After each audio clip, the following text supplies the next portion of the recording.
మా లక్ష్యం ఒకటే, ఆర్టీసీ బాగుండాలి, ప్రజలకు మేలు జరగాలి, ప్రజా సౌకర్యాలు పెంపొందించాలి, ఆర్టీసీ కార్మికులకు కూడా చేసిన కూలి ఇవ్వాలి. కూలీ సంఘం మేము కూలి వాళ్ళం, కూలి కూడా ఇవ్వరా? ఇవాళ జీతాలు కూడా ఇవ్వని పరిస్థితి ఎందుకు దాపరించింది? ఇదే పరిస్థితి దాపరిస్తే ఆర్టీసీ ఉంటుందా?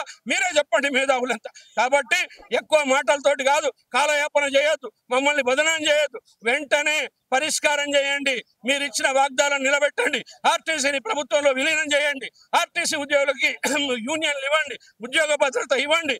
అట్లాగే చచ్చిపోయిన వాళ్ళ పిల్లల పేరు మీద కూడా ఉసురు పోసుకుంటా ఉన్నారు. ఇవాళ వాళ్ళకి అపాయింట్మెంట్ రెగ్యులర్ ఇవ్వాలి, కానీ 3 ఏళ్ళు కన్సల్టెంట్ పే చెప్పి వాళ్ళ మీద కూడా చచ్చిపోయిన వాళ్ళ పేరు మీద పేలాలు ఎలుకున్న చందంగా ఉంది. ఇది మంచిది కాదు. ఆర్టీసీకి వాళ్ళని రెగ్యులర్ చేయండి.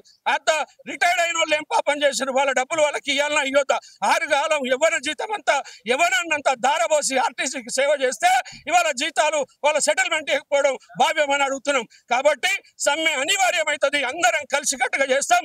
దీనికి మేధావర్గం, అన్ని రాజకీయ పార్టీలు, అన్ని సంఘాలు, జాతీయ సంఘాలని, మీడియాని, మేధావులను కూడా మీ ద్వారా కోరుతా ఉన్నా.